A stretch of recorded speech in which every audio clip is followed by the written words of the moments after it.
கடலலை கொஞ்சும் திருச்செந்தூரில் விஸ்வரூபமே வேலையா பழமுதி சோலை அறுபடை வீடும் புண்ணிய தரிசனம் முருகையா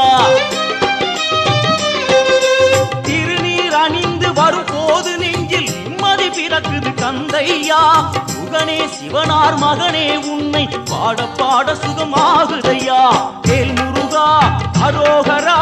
அரோகரா வேல்